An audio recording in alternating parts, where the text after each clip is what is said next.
दोस्तों नमस्कार, ये है मार्गदर्शन फॉर सिविल सर्विसेज। मैं अनुराग चौधरी। दोस्तों आज की वीडियो में हम सॉल्व करेंगे उत्तर प्रदेश परीक्षा नियामक प्राधिकारी प्रयागराज द्वारा आयोजित जूनियर हाई स्कूल प्रधानाध्यापक और सहायक अध्यापक भर्ती परीक्षा के लिए सभी अभ्यर्थियों के लिए अनिवार्य खंड सामान्य ज्ञान अथवा सामान्य अध्ययन का प्रैक्टिस सेट, जिसमें हम परीक्षा पैटर्न के अनुरूप कुल 50 प्रश्नों को सॉल्व करेंगे।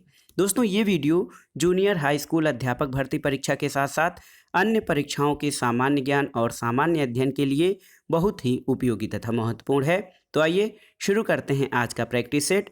UP aided junior high school सहायक अध्यापक और प्रधानाध्यापक भर्ती परीक्षा के लिए अनिवार्य विषय सभी अभ्यर्थियों के लिए जीएस का प्रैक्टिस सेट संख्या 24। दोस्तों आज के प्रैक्टिस सेट का जो पहला प्रश्न है, देखिए इतिहास से संबंधित है। आपसे पूछा गया है कि लिच्छवी दौहित्र किसे कहा जाता था। ऑप्शन है चंद्रगुप्त प्रथम को, स्कंदगुप्त को, कुमारगुप्त को या समुद्रगुप्त को। तो सही उत्तर है ऑप्शन डी, समुद्रगुप्त को। दोस्तों लिच्छवी दौहित्र समुद्रगुप्त को कहा जाता है और समुद्रगुप्त के प्रयाग प्रशस्ति में उसे लिच्छवी दौहित्र यानी लिच्छवी कन्या से उत्पन्न बताया गया है। समुद्रगुप्त की माता का नाम कुमार देवी था। अगला प्रश्न आसान सा है, रामकृष्ण मिशन की स्थापना किसके द्वारा की गई थी। तो सही उत्तर है स्वामी विवेकानंद। और इसमें एक तथ्य और महत्वपूर्ण है, कब, तो 1897 में। दोस्तों 1897 में रामकृष्ण मिशन की स्थापना स्वामी विवेकानंद के द्वारा की गई थी। अगला प्रश्न है, अमर राष्ट्रीय गीत वंदे मातरम के रचयिता कौन है, आपको बताना है। तो सही उत्तर बंकिम चंद्र चट्टोपाध्याय या बंकिम चंद्र चटर्जी राष्ट्रीय गीत वंदे मातरम के रचयिता हैं। और दोस्तों ये गीत इनकी पुस्तक आनंद मठ से लिया गया है। और वंदे मातरम को सबसे पहले कहाँ, तो कांग्रेस के 1896 के कोलकाता यानी कलकत्ता अधिवेशन में गाया गया था। इसकी अध्यक्षता रहमतुल्लाह एम सयानी के द्वारा की गई थी। अगला प्रश्न है, निम्नलिखित में से कौन सी रचना महात्मा गांधी से संबंधित नहीं है, आपको बताना है। ऑप्शन देखिए, my experiment with truth, Harijan, the Holi family और हिंद स्वराज। तो सही उत्तर है द होली फैमिली महात्मा गांधी की रचना नहीं है और माई एक्सपेरिमेंट विथ ट्रूथ, हरिजन और हिंद स्वराज ये महात्मा गांधी की रचनाएं हैं। दोस्तों द होली फैमिली की रचना कार्ल मार्क्स और एंजल के द्वारा की गई है। अगला प्रश्न है, ब्रिटिश क्राउन ने ईस्ट इंडिया कंपनी से भारत पर प्रभुसत्ता किस वर्ष में प्राप्त की है, आपको बताना है। तो ऑप्शन है 1857, 1858, 1859 या 1860। तो सही उत्तर है 1 नवंबर 1858। तो सही उत्तर है दोस्तों 1 नवंबर 1858 को महारानी विक्टोरिया की उद्घोषणा जारी करने के लिए जो शाही दरबार इलाहाबाद में लॉर्ड कैनिंग द्वारा आयोजित किया गया था। इस उद्घोषणा के द्वारा भारत का शासन सीधे ब्रिटिश ताज के अंतर्गत आ गया था, यानी कंपनी के हाथ से निकलकर भारत का शासन ब्रिटिश क्राउन के हाथ में चला गया था। अगला प्रश्न इतिहास से है, निम्नलिखित में से किस विदुषी ने वाद विवाद में अजेय याज्ञवल्क को चुनौती दी थी।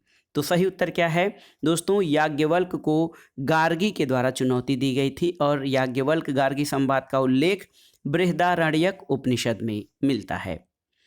अगला प्रश्न है, शिवाजी का राज्याभिषेक किस वर्ष हुआ था, आपको बताना है। तो सही उत्तर है शिवाजी का राज्याभिषेक 1674 ईस्वी में हुआ था और शिवाजी का राज्याभिषेक काशी के प्रसिद्ध विद्वान गंगा भट्ट अथवा विश्वेश्वर भट्ट द्वारा 1674 में राजधानी रायगढ़ में किया गया था। जून 1674 में इनकी माता जीजाबाई का निधन हो गया, अतः तांत्रिक विधि से दूसरा राज्याभिषेक निश्चलपुरी गोसाई द्वारा सितंबर 1674 में संपन्न कराया गया था। अगला प्रश्न है, विजयनगर साम्राज्य की स्थापना किसके द्वारा की गई थी। तो सही उत्तर है दोस्तों विजयनगर जो साम्राज्य की स्थापना थी संगम वंशीय शासक हरिहर और बुक्का द्वारा 1336। देखिए हरिहर और बुक्का जो है संगम वंशीय शासक थे और इनके द्वारा विजयनगर राज्य की स्थापना की गई थी। तो सही उत्तर विजयनगर राज्य की स्थापना संगम वंश ने की थी। अगला प्रश्न है, महमूद गजनी ने भारत पर कितनी बार आक्रमण किया था, आपको बताना है। तो सही उत्तर है 17 बार। दोस्तों महमूद गजनी ने भारत पर 17 बार आक्रमण किया, लेकिन इन आक्रमणों का उद्देश्य भारत में अस्थायी मुस्लिम शासन की स्थापना करना नहीं, बल्कि लूटपाट करके धन ले जाना था भारत से। अगला प्रश्न है, भारत सेवक समाज या सर्वेंट ऑफ इंडिया सोसाइटी की स्थापना किसके द्वारा की गई थी? तो सही उत्तर है गोपाल कृष्ण गोखले। दोस्तों, गोपाल कृष्ण गोखले द्वारा पुणे महाराष्ट्र में सन 1905 में भारत सेवक समाज या सर्वेंट ऑफ इंडिया सोसाइटी की स्थापना की गई थी। अगला प्रश्न है, किस नदी को बांग्लादेश में पद्मा के नाम से जाना जाता है? आपको बताना है। तो सही उत्तर है दोस्तों, बांग्लादेश में जो है गंगा नदी को पद्मा के नाम से जाना जाता है और गंगा हरिद्वार में पर्वतीय भाग को छोड़कर मैदानी भाग में प्रवेश करती है। बांग्लादेश में इसे पद्मा के नाम से जाना जाता है। अगला प्रश्न है, काजीरंगा राष्ट्रीय उद्यान किसके लिए प्रसिद्ध है? तो सही उत्तर है एक सींग वाले गैंडों के लिए। दोस्तों, काजीरंगा राष्ट्रीय उद्यान एक सींग वाले भारतीय गैंडे के लिए प्रसिद्ध है और ये उद्यान असम में स्थित है। यूनेस्को द्वारा इसे विश्व धरोहर में शामिल किया गया है। अगला प्रश्न है दोस्तों, पाक जल संधि किन दो देशों के बीच स्थित है? आपको बताना है। तो पाक जल संधि भारत और श्रीलंका के मध्य स्थित है। तो सही उत्तर है भारत और श्रीलंका। अगला प्रश्न है, एशिया की सबसे लंबी नदी का नाम क्या है? तो आप जानते हैं दोस्तों, एशिया की सबसे लंबी नदी यांगजे या यांगसी नदी है। दोस्तों, ये जो है चीन में प्रवाहित होती है। तो एशिया की सबसे लंबी नदी यांगजे नदी है जो कि चीन में प्रवाहित होती है। अगला प्रश्न है, सौरमंडल का सबसे चमकीला ग्रह कौन सा है? तो सही उत्तर है शुक्र। दोस्तों, वीनस या शुक्र जो है ये सौरमंडल का सबसे चमकीला ग्रह है और इसे पृथ्वी की जुड़वा बहन के रूप में भी जाना जाता है। शुक्र ग्रह को शाम का तारा और भोर का तारा कहा जाता है। अगला प्रश्न है, निम्नलिखित में से कौन सा एक युग्म सही नहीं है? आपको बताना है। तो देखिए, पांचवी पंचवर्षीय योजना 1961 से 1966 ये नहीं है। पांचवी पंचवर्षीय योजना की अवधि जो रही है दोस्तों, ये कब रही है? 1974 से 1979। तो देखिए, 1974 से 1979 जो है ये पांचवी पंचवर्षीय योजना की अवधि रही है, जबकि आठवीं पंचवर्षीय योजना 1992 से 97, 11वीं 2007 से 12 और पहली 1951 से 56, ये तीनों सही सुमेलित हैं। ऑप्शन ए आपका सही सुमेलित नहीं है। अगला प्रश्न है, भारत की काली मिट्टी किसके उत्पादन के लिए उपयुक्त है? तो सही उत्तर है दोस्तों, भारत की जो काली मिट्टी है ये कपास के उत्पादन के लिए सर्वाधिक उपयुक्त है और ये भारत के गुजरात, महाराष्ट्र, पंजाब और आंध्र प्रदेश में सर्वाधिक मात्रा में पाई जाती है। अगला प्रश्न है, निम्नलिखित में से वर्तमान में भारतीय रिजर्व बैंक यानी आरबीआई के गवर्नर कौन हैं? तो वर्तमान में भारतीय रिजर्व बैंक के गवर्नर शशिकांत दास हैं। तो सही उत्तर है शशिकांत दास। अगला प्रश्न, जीएसटी यानी वस्तु और सेवा कर जिसको गुड्स एंड सर्विस टैक्स कहा जाता है, ये क्या है? ऑप्शन है आपके एक प्रत्यक्ष कर, अप्रत्यक्ष कर, एक कारपोरेट टैक्स या एक निगम कर। तो सही उत्तर है गुड्स एंड सर्विसेज टैक्स जो है 1 जुलाई 2017 से लागू किया गया और यह एक अप्रत्यक्ष यानी इनडायरेक्ट कर है। अगला प्रश्न है, श्रम विभाजन की धारणा का समर्थन किसने किया था? ऑप्शन है आपके कीन्स, देखिए कीन्स, मार्शल, स्मिथ या बाउमोल। तो सही उत्तर है स्मिथ। दोस्तों, श्रम विभाजन या आधुनिक अर्थशास्त्र के जनक और प्रतिष्ठित क्लासिकल संप्रदाय के प्रणेता एडम स्मिथ ने श्रम विभाजन या लेबर डिवीजन की अवधारणा का प्रतिपादन किया था। उनका मानना था कि यदि किसी कार्य की संपूर्ण प्रक्रिया को एक ही व्यक्ति द्वारा न कराकर उसके विभिन्न चरणों से भिन्न भिन्न लोगों से पूरा कराया जाए तो इसे श्रम विभाजन कहा जाता है। अगला प्रश्न है, पंचायती राज किस सिद्धांत पर आधारित है? तो सही उत्तर है पंचायती राज सत्ता के विकेंद्रीकरण यानी जो है सत्ता को लोकतांत्रिक विकेंद्रीकरण या सत्ता के विकेंद्रीकरण की अवधारणा पर पंचायती राज का सिद्धांत आधारित है। भारत में पंचायती राज का प्रारंभ 2 अक्टूबर 1959 को नागौर राजस्थान में हुआ था और 73वें संविधान संशोधन 1992 के द्वारा पंचायतों को संवैधानिक दर्जा प्रदान किया गया था। अगला प्रश्न है, भारत के मुख्य न्यायाधीश की नियुक्ति कौन करता है? आपको बताना है।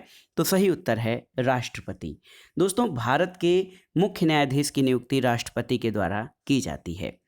अगला प्रश्न है, लोकसभा आयोजित करने के लिए अपेक्षित गणपूर्ति या कोरम क्या है? तो लोकसभा की बैठक आयोजित करने के लिए अपेक्षित गणपूर्ति जो है कुल सदस्यों का 1/10 भाग होता है।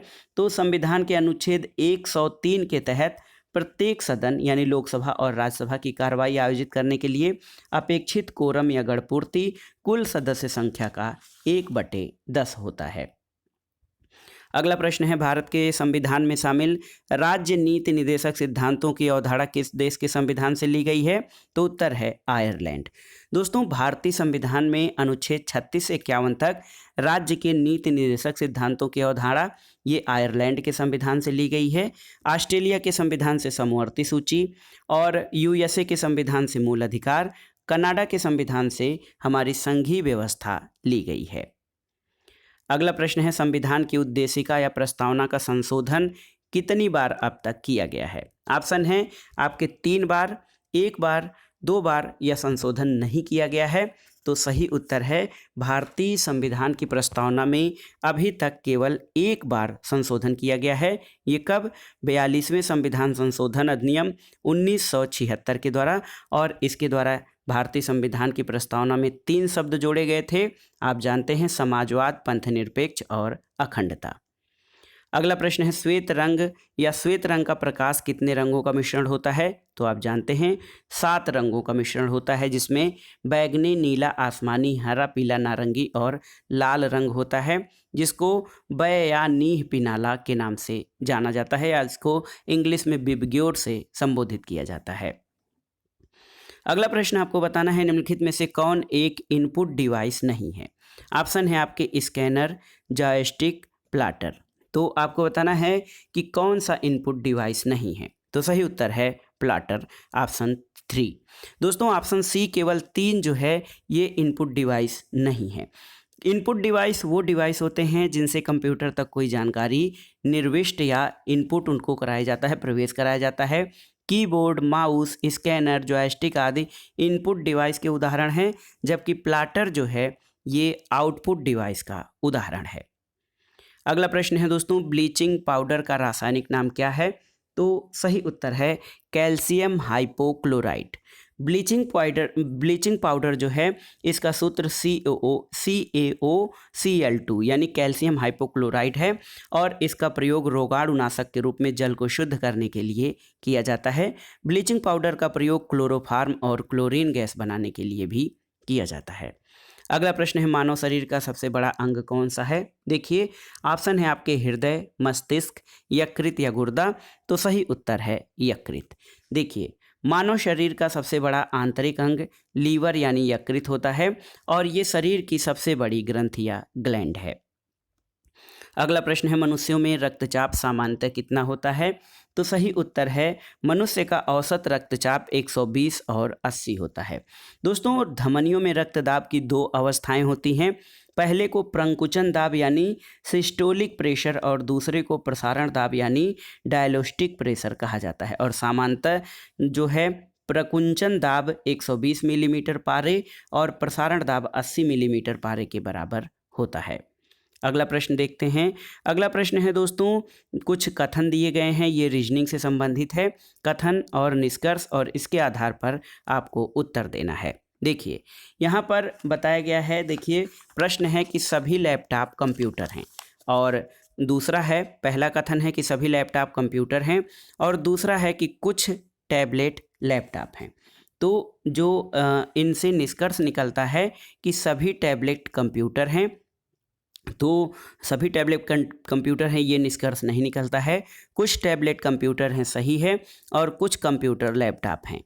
तो देखिए, यहाँ पर जो निष्कर्ष निकलता है, तो निष्कर्ष के अनुसार जो है ऑप्शन ए आपका सही उत्तर होता है। केवल निष्कर्ष 2 और 3 अनुसरण करते हैं, क्योंकि जब यहाँ पर कहा गया है कि जो लैपटॉप हैं, देखिए यहाँ पे अगर जो लैपटॉप की बात की जाए तो कह रहा है सभी लैपटॉप जो हैं कंप्यूटर हैं, तो सभी लैपटॉप कंप्यूटर हैं।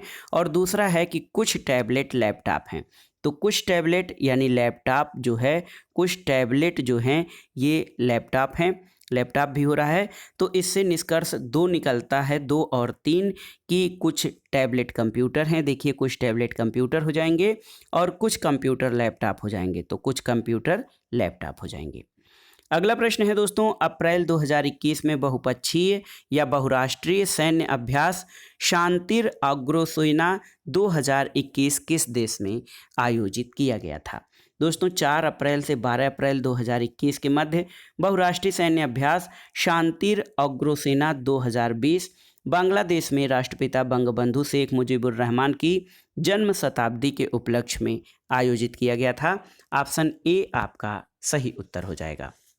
तो ये देखिए बहुत ही महत्वपूर्ण है, ऑप्शन ए में बहुराष्ट्रीय सैन्य अभ्यास शांतिर उग्रसेना 2021 का आयोजन किया गया था और इस सेना में भूटान, श्रीलंका, बांग्लादेश की सेना ने भाग लिया था। अगला प्रश्न है, मई 2021 में किस भारतीय महिला को अर्लाइन पैच ग्लोबल विजन पुरस्कार 2021 प्रदान किया गया था? तो सही उत्तर है न्यायमूर्ति गीता मित्तल। दोस्तों मई 2021 में इंटरनेशनल एसोसिएशन ऑफ वुमेन जजेस द्वारा जम्मू कश्मीर उच्च न्यायालय की पूर्व मुख्य न्यायाधीश न्यायमूर्ति गीता मित्तल को अर्लाइन पैच ग्लोबल पुरस्कार 2021 प्रदान किया गया और ये पुरस्कार पाने वाली वो पहली भारतीय महिला हैं। उन्होंने मैक्सिको के मार्गरीटा लूना रामोस के साथ इस सम्मान को साझा किया है। अगला प्रश्न है, जून 2021 में अधिसूचित असम के 7वें राष्ट्रीय उद्यान का नाम क्या है? तो सही उत्तर है दोस्तों ये है देहिंग पटकाई राष्ट्रीय उद्यान। तो देहिंग पटकाई वन्यजीव अभ्यारण्य असम का 7वां राष्ट्रीय उद्यान के रूप में अधिसूचित किया गया है और जून में ही असम सरकार ने रायमोना फॉरेस्ट रिजर्व को राज्य के 6वें राष्ट्रीय उद्यान के रूप में घोषित किया है। अगला प्रश्न है, मई 2021 में IFSCA ने किसकी अध्यक्षता में निवेश कोष पर विशेषज्ञ समिति का गठन किया है? तो सही उत्तर है नीलेश शाह।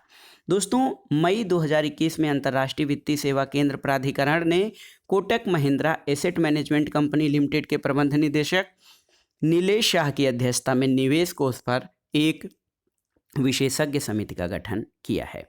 अगला प्रश्न है, जून 2021 में कौन सा राज्य भारत का पहला रेबीज मुक्त राज्य बना है? आपको बताना है। तो सही उत्तर है गोवा के मुख्यमंत्री प्रमोद सावंत ने गोवा को रेबीज मुक्त राज्य घोषित किया है जून 2021 में। अगला प्रश्न है, जून 2021 में किसे उत्तर प्रदेश का नया पुलिस महानिदेशक नियुक्त किया गया है? तो सही उत्तर है मुकुल गोयल। दोस्तों 30 जून 2021 को वरिष्ठ IPS अधिकारी मुकुल गोयल को उत्तर प्रदेश का नया पुलिस महानिदेशक नियुक्त किया गया है और ये 1987 बैच के IPS अधिकारी हैं। अगला प्रश्न है दोस्तों, बीजिंग 3 क्या है? आपको बताना है बीजिंग 3 ये क्या है। ऑप्शन है बीजिंग 3 के संबंध में देखिए, कंप्यूटर प्रोग्राम, एक बुलेट ट्रेन, सुपर कंप्यूटर या उपग्रह, इसमें से बीजिंग 3 क्या है? तो सही उत्तर है बीजिंग 3 दोस्तों चीन द्वारा जो है 4 उपग्रहों बीजिंग 3, हाइसिया ए और यांगवान 1 और तियानजियान को लॉन्ग मार्च 2D रॉकेट द्वारा एक निर्धारित कक्षा में प्रक्षेपित किया है। तो ये एक उपग्रह है यानी सैटेलाइट है। तो सही उत्तर है बीजिंग 3 एक सैटेलाइट है। अगला प्रश्न है, अप्रैल 2021 में Stockholm International Peace Research Institute यानी सिप्री द्वारा जारी विश्व सैन्य खर्च प्रवृत्तियां रिपोर्ट 2020 के अनुसार विश्व के सर्वाधिक सैन्य खर्च वाले देशों में भारत किस स्थान पर है? तो सही उत्तर है तीसरे स्थान पर। दोस्तों अगर जो सिप्री की रिपोर्ट देखी जाए तो इसके द्वारा विश्व में सैन्य खर्च से संबंधित रिपोर्ट में विश्व सैन्य खर्च प्रवृत्तियों में जो है दोस्तों सबसे अधिक सैन्य खर्च सबसे अधिक सैन्य खर्च अमेरिका का है, दूसरे स्थान पर चीन, तीसरे पर भारत, चौथे पर रूस और उसके बाद UK है। अगला प्रश्न है, प्रधानमंत्री नरेंद्र मोदी ने किस तिथि को भारत में कोविड-19 टीकाकरण अभियान का शुरुआत किया था? तो सही उत्तर है 16 जनवरी 2021। दोस्तों ये तिथि देखिए 16 जनवरी 2021 को प्रधानमंत्री नरेंद्र मोदी द्वारा भारत में कोविड-19 टीकाकरण अभियान का शुभारंभ किया गया और टीकाकरण कार्यक्रम का पहला टीका एम्स दिल्ली के सफाई कर्मी मनीष कुमार को लगाया गया था। अगला प्रश्न है, दिसंबर 2020 में संयुक्त राष्ट्र विकास कार्यक्रम यानी यूनाइटेड नेशंस डेवलपमेंट प्रोग्राम द्वारा जारी मानव विकास सूचकांक ह्यूमन डेवलपमेंट इंडेक्स 2020 में भारत का कौन सा स्थान है? तो सही उत्तर है 189 देशों की सूची में भारत को 131वां स्थान मिला है HDI 2020 में। अगला प्रश्न सामान्य GK से है, सऊदी अरब की मुद्रा क्या है? तो सही उत्तर है सऊदी अरब की मुद्रा रियाल है। अगला प्रश्न है हिंदुओं का प्रसिद्ध तीर्थ स्थल सबरीमाला किस राज्य में स्थित है? तो सही उत्तर है दोस्तों सबरीमाला मंदिर, ये हिंदुओं का पवित्र तीर्थ स्थल है जो केरल के पाथानामथिट्टा जिले में स्थित है और ये मंदिर भगवान अयप्पा को समर्पित है। अगला प्रश्न है कर्मयोद्धा ग्रंथ निम्नलिखित में से किसके जीवन पर लिखा गया है? तो सही उत्तर है कर्मयोद्धा जो है ये दोस्तों प्रधानमंत्री नरेंद्र मोदी की बायोग्राफी है और इस पुस्तक का विमोचन जनवरी 2020 में केंद्रीय गृह मंत्री अमित शाह ने किया है। तो कर्मयोद्धा जो है ये नरेंद्र मोदी के जीवनी यानी उनके जीवन पर आधारित ग्रंथ है। अगला प्रश्न है अंतर्राष्ट्रीय परमाणु ऊर्जा एजेंसी का मुख्यालय कहाँ पर स्थित है? तो सही उत्तर है IAEA, इसको शॉर्ट में कहा जाता है। इसका मुख्यालय वियना ऑस्ट्रिया में स्थित है। अगला प्रश्न है प्रतिवर्ष कितने नोबेल पुरस्कार प्रदान किए जाते हैं? आपको बताना है 8, 6, 10 या 5। तो सही उत्तर है 6। ये देखिए ये महत्वपूर्ण प्रश्न है, आप हमेशा नोबेल पुरस्कार को तैयार करते हैं, याद करते हैं, लेकिन ये प्रश्न है कि प्रतिवर्ष 6 नोबेल पुरस्कार प्रदान किए जाते हैं। किन क्षेत्र में? भौतिकी, चिकित्सा, रसायन, शांति, साहित्य और अर्थशास्त्र। तो कुल 6 जो है नोबेल पुरस्कार प्रतिवर्ष प्रदान किए जाते हैं। अगला प्रश्न है प्रतिवर्ष 29 अगस्त को किसकी जयंती राष्ट्रीय खेल दिवस के रूप में मनाई जाती है? तो सही उत्तर है दोस्तों मेजर ध्यानचंद। दोस्तों हॉकी के जादूगर कहे जाने वाले ध्यानचंद की जयंती को राष्ट्रीय खेल दिवस के रूप में मनाया जाता है। अगला प्रश्न है राज्य और उसकी राजधानी का सही जोड़ा बताना है आपको। तो यहाँ पर देखिए नागालैंड की राजधानी शिलांग, ये सही नहीं है क्योंकि नागालैंड की राजधानी जो है ये आपकी कोहिमा है। झारखंड की राजधानी रांची है, सही सुमेलित है। उत्तराखंड की राजधानी नैनीताल नहीं देहरादून है। छत्तीसगढ़ की राजधानी बिलासपुर नहीं बल्कि रायपुर है। तो सही सुमेलित जो जोड़ा है वो है ऑप्शन बी, झारखंड की राजधानी रांची है। अगला प्रश्न है आपको बताना है निम्नलिखित में से कौन सा युग्म गलत है? घूमर राजस्थान सही है, बिहू बिहार सही नहीं है क्योंकि बिहू असम में मनाया जाने वाला त्यौहार है, भांगड़ा पंजाब सही सुमेलित है, लावड़ी महाराष्ट्र सही सुमेलित है। तो सही उत्तर है दोस्तों ये जो विकल्प हैं इसमें ऑप्शन बी आपका सही सुमेलित नहीं है क्योंकि बिहू जो है ये असम राज्य का प्रमुख त्यौहार है। अगला प्रश्न है भूटान की राजधानी क्या है? तो सही उत्तर है भूटान की राजधानी थिम्पू है और ये भूटान का सबसे बड़ा नगर है। भूटान को लैंड ऑफ थंडरबोल्ट भी कहा जाता है। अगला प्रश्न और इस प्रैक्टिस सेट का आखिरी प्रश्न देखते हैं दोस्तों। सूची 1 का सूची 2 से मिलान करना है और दिए गए कूट के आधार पर सही उत्तर का चयन करना है। उस्ताद अमजद अली खां दोस्तों ये सरोद वादन से संबंधित हैं। अली हुसैन ये शहनाई वादन से संबंधित हैं। हरि प्रसाद चौरसिया बांसुरी वादन और अल्लाह रखा तबला वादन से संबंधित हैं। तो सही उत्तर क्या हो जाएगा? ऑप्शन सी सही उत्तर हो जाएगा। 2, 4, 1 और 3। तो दोस्तों ये था आज का वीडियो। जूनियर हाई स्कूल सहायक अध्यापक और प्रधानाध्यापक भर्ती परीक्षा के लिए सभी अभ्यर्थियों के लिए अनिवार्य प्रश्न पत्र जो जीके का प्रश्न पत्र है जिसमें 50 प्रश्न पूछे जाते हैं उसके लिए ये प्रैक्टिस सेट हमने सॉल्व किया। ये आपके आगामी परीक्षाओं के लिए बहुत ही उपयोगी और महत्वपूर्ण है, तो आप इसको तैयार कर लीजिएगा। दोस्तों वीडियो आपको कैसा लगा हमें कमेंट बॉक्स में ज़रूर बताइएगा। वीडियो को लाइक करें, शेयर करें और इस चैनल मार्गदर्शन फॉर सिविल सर्विसेज को सब्सक्राइब करें। वीडियो देखने के लिए धन्यवाद दोस्तों, नमस्कार।